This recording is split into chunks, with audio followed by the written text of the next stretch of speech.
Hi friends, സാൻഡ്രം ബ്ലോഗിൻ്റെ പുതിയൊരു വീഡിയോയിലേക്ക് സ്വാഗതം. ഞാൻ രമ്യ സന്ദീപ്. ഇന്നത്തെ നമ്മുടെ വിഷയം ഇതേ കണ്ടോ, ഇത് എല്ലാവർക്കും അറിയാം, സപ്പോട്ട എന്നാണ് ഈ ഫ്രൂട്ടിൻ്റെ പേര്.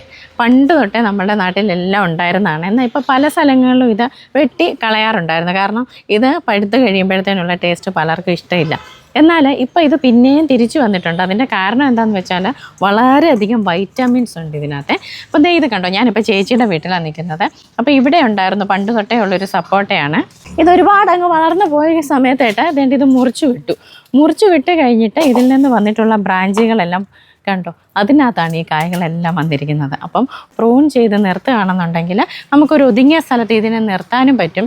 അതുപോലെ തന്നെ പ്രൂൺ ചെയ്ത് കൊടുത്താലുള്ള ഒരു ഗുണമെന്ന് പറഞ്ഞാൽ നിറച്ച് കായ്ഫലം ലഭിക്കുകയും ചെയ്യും. പിന്നെ നമുക്ക് 365 ദിവസം ഇതിൽ നിന്ന് ഫ്രൂട്ട് കിട്ടുക എന്നുള്ളതാണ് ഇതിൻ്റെ ഒരു പ്രത്യേകത. ഇതേ കണ്ടോ, ഇത് ഇവിടുന്ന് ഇപ്പോൾ പൂക്കൾ വന്നുകൊണ്ടിരിക്കുന്നു. അതിൻ്റെ തൊട്ടടുത്ത് തന്നെ അടുത്ത സ്റ്റേജ് ആയിട്ടുണ്ട്. പിന്നെ അടുത്ത സ്റ്റേജ്, പിന്നെ ഇങ്ങനെ എപ്പോഴും കണ്ടു. ഇപ്പോൾ വിളവ് എടുത്തതാണ് ആദ്യം നിങ്ങളെ കാണിച്ചത്. അങ്ങനെ എപ്പോഴും ഇതിനകത്ത് ഫ്രൂട്ട്സാണ്. അപ്പോൾ നമ്മളിപ്പോൾ മാളിലൊക്കെ ചെല്ലുകയാണെങ്കിൽ അവിടെ ഇങ്ങനെ ഒരു ബോക്സിലിട്ട് വെച്ചിട്ടുണ്ടായിരിക്കും 4 5 എണ്ണമൊക്കെ ഇരിക്കുന്നതിന് തന്നെ നമ്മൾ റേറ്റ് നോക്കിയാൽ അറിയാൻ പറ്റും. 200 250 രൂപയാണ് റേറ്റ്. അത്രയും വൈറ്റമിൻസ് ആണ് അതിനകത്തുള്ളത്. അപ്പം നമ്മളിപ്പോൾ ഫ്രൂട്ട് പ്ലാന്റ്സ് എല്ലാം കളക്ട് ചെയ്യുന്ന ഒരു ട്രെൻഡ് നമ്മുടെ കേരളീയർക്ക് ഇപ്പോൾ വന്നിട്ടുണ്ട്. ആ കൂട്ടത്തിൽ നിങ്ങൾക്ക് സെലക്ട് ചെയ്യാൻ പറ്റുന്ന പോഷകങ്ങളുടെ കലവറയായിട്ടുള്ള ഈ ഫ്രൂട്ട് പ്ലാന്റ് ആരും മറക്കണ്ട.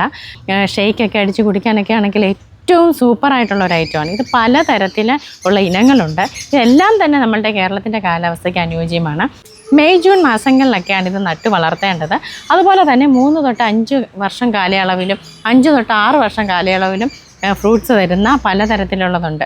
ഏതാണെങ്കിലും ഗ്രാഫ്റ്റ് ചെയ്തതോ ലെയർ ചെയ്തതോ ആയിട്ടുള്ളതൊക്കെ നിങ്ങൾ വാങ്ങിച്ച് നടുവാണെങ്കിൽ പെട്ടെന്ന് ഫ്രൂട്ട്സിന് ലഭിക്കും. നമുക്ക് വിഷരഹിതമായിട്ടുള്ള ഫ്രൂട്ട്സ് കഴിക്കാനായിട്ടും പറ്റും. അപ്പോൾ പല ആളുകൾക്കും അറിയത്തില്ല. വീട്ടിൽ ഇത് നിൽക്കുമ്പം കുഞ്ഞു കായ ആയിരിക്കുമ്പോൾ തൊട്ട്, അതുകൊണ്ട് ഈ ഒരു കായ ആയിരിക്കുമ്പോൾ തൊട്ട് വിളവെടുക്കാൻ പരുവമാകും വരെ നമുക്ക് ഏകദേശം ഈ ഒരു കളറിൽ തന്നെ ഇത് ഇരിക്കുന്നത്.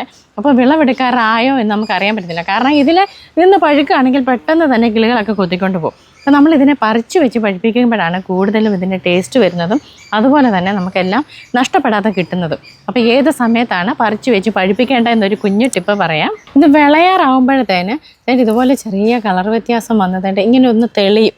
ഇത് ആദ്യം ഇപ്പോൾ ഡാർക്കായിട്ട് നിൽക്കുകയല്ലേ, ഇങ്ങനെ ഒന്ന് തെളിയും. ഇത് കറക്റ്റായിട്ട് നമുക്ക് വിളഞ്ഞു എന്ന് മനസ്സിലാക്കാനായിട്ട് ഈ പച്ച ഞാൻ നഖം ഇട്ടതുകൊണ്ട് ഇങ്ങനെ തൊലി ഒന്ന് കളയണേ. ഇതിന് പച്ച കളറാണ് നമുക്ക് ഫീൽ ചെയ്യുന്നത്. അതേസമയം നമ്മളിപ്പോൾ വിളവെടുത്തുന്ന ഈ വിളഞ്ഞ ഐറ്റത്തിന് ഇതേ കണ്ടോ, ഈ കളറാണ് ഫീൽ ചെയ്യുന്നത്. കണ്ടോ കളർ വ്യത്യാസം കണ്ടോ. ഇതുപോലെ തെളിഞ്ഞ് വരുമ്പോഴാണ് നമ്മൾ വിളവ് എടുക്കേണ്ടത്. എന്നിട്ട് നമ്മൾ പറിച്ചു വെച്ച് പഴുപ്പിച്ച് നമുക്ക് ഉപയോഗിക്കാനായിട്ട് പറ്റും. ഇതിൻ്റെ പ്രധാനപ്പെട്ട ഇനങ്ങൾ 2-3 എണ്ണത്തിൻ്റെ പേര് പറയാം. Cricket ball, Badami, Kalipatti, Singapore, CO1, Baramasi, അങ്ങനെ പല വെറൈറ്റി നമുക്ക് വാങ്ങിക്കാനായിട്ട് കിട്ടും. ഇതെല്ലാം തന്നെ നമ്മുടെ കേരളത്തിൻ്റെ കാലാവസ്ഥയ്ക്ക് അനുയോജ്യമായിട്ടുള്ളതാണ്. ഇതിന് ഉണക്ക സമയമാകുമ്പോൾ നല്ല രീതിയിൽ വെള്ളം ഒഴിച്ച് കൊടുക്കണം. അതുപോലെ എപ്പോഴും വളമൊന്നും ഇട്ട് കൊടുക്കേണ്ട കാര്യമേ ഇല്ല. 3-4 മാസം കൂടുമ്പോൾ നമ്മുടെ കയ്യിലുള്ള ഏത് തരം ജൈവവളമാണെങ്കിലും ഇട്ട് കൊടുത്തേച്ചാൽ മതി. അപ്പോൾ നമ്മുടെ വീടിൻ്റെ പരിസരത്ത് ഒരു സപ്പോർട്ട ഉണ്ടെങ്കിൽ നമുക്ക് നല്ല ഫ്രൂട്ട്സുകൾ കഴിക്കാം. അപ്പോൾ എല്ലാവരും ഇതൊന്ന് ശ്രദ്ധിക്കുക. ഇതുപോലെ ഒരു പ്ലാന്റ് നമ്മളുടെ വീട്ടിലും വളർത്താനായിട്ട് ശ്രദ്ധിക്കുക. അപ്പോൾ ഇന്നത്തെ വീഡിയോ നിങ്ങൾക്ക് എല്ലാവർക്കും ഉപകാരപ്രദമായെന്ന് വിശ്വസിക്കുന്നു. മറ്റൊരു വീഡിയോയുമായി വീണ്ടും കാണാം. നന്ദി.